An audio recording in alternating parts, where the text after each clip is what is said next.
we're going to spend time on something called the Young's double slit experiment. This is a guy, an English guy, Young. He set up an experiment to prove that light was a wave. He had, let's say you have light, like, sunlight hitting something with two small holes, let's say two small holes, some small distance apart. When it gets to the small holes, because of diffraction, each hole is like a new source. And so we have the opportunity for waves to be constructive or destructive interference with each other. And it turns out if you have another screen, if you have screens some distance apart, this would be L, some length, some distance between your double slit and your screen. This is little d, this is the distance between your slits. That over here on the screen, you end up with alternating patterns of bright spots and dark spots, or you could think of it like lines. So essentially each line would either be, you just have to choose, but let's say each line represents a peak. Halfway in the middle is a trough and then another peak. So where you have a peak and a trough intersecting, like at this point right here, this point, this would be destructive interference. And at this point right here, where you have two lines intersecting, that would be constructive interference. They're two peaks overlapping, that's constructive. Technically maybe this point here where you have a trough and a trough, that would also be constructive interference on the other side where you have like a lower minimum. And then at this point, as we said, this would be a peak and a minimum. That would turn into zero. So this would be destructive interference. And we're going to keep going. It's going to be kind of a long video. This is the beginning of Young's double slit experiment. So as you try to do the math on this, you realize that what happens is this wave from this spot and this wave from this spot, they can maybe come together in the middle of the screen. They travel the same distance, which means they travel the same number of wavelengths, which means when they get here, they're still in phase and you have constructive interference. It's bright over here, it's going to be a bright spot here. Of course, like you're looking at the rest of what I wrote, so you understand what's happening, right? You have a different distance from here to here as from here to here, right? He travels further. This bottom one's going to travel further. And if he travels further by the length of one wavelength, then they're still in phase. Then they still arrive in constructive interference and you still have another bright spot. Now, of course, if we're mentioning this is bright, bright, bright, in the middle, you're going to have dark spots.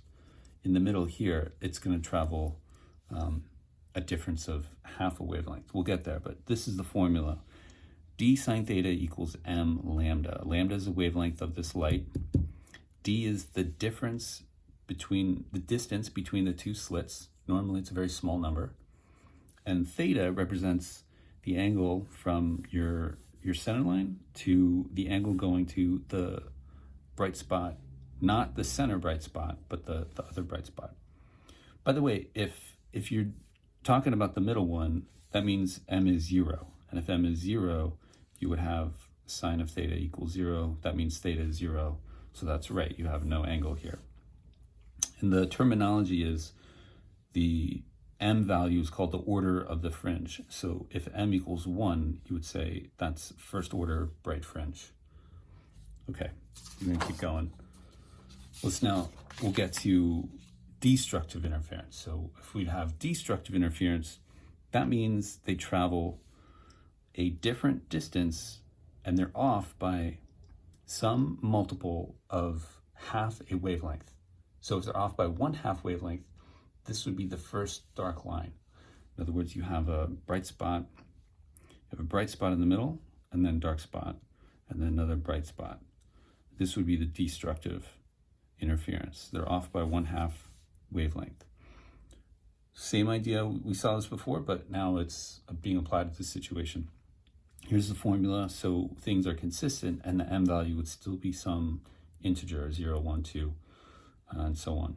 I should say whole number. Okay, so let's do one more sheet of notes to round out Young's double slit experiment.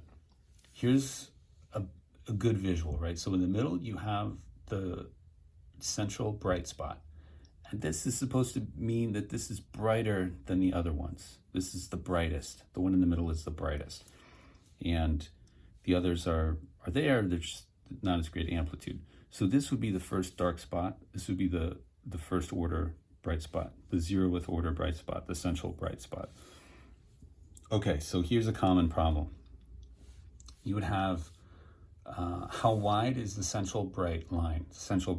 So what is the distance from here to here, this distance? Well, if you zoom in and blow it up, this L is this distance. This theta is the angle from your center to here, let's say. You'd find,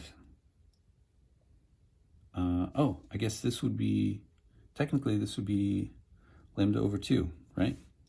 Yeah, this would be lambda over 2. Okay, so what you'd say is d sine theta equals lambda over 2 because you're going to find the first dark spot. And the first dark spot is lambda over 2. So you'd find this theta, then you plug it in. You can have an equation with tan theta equals x over L.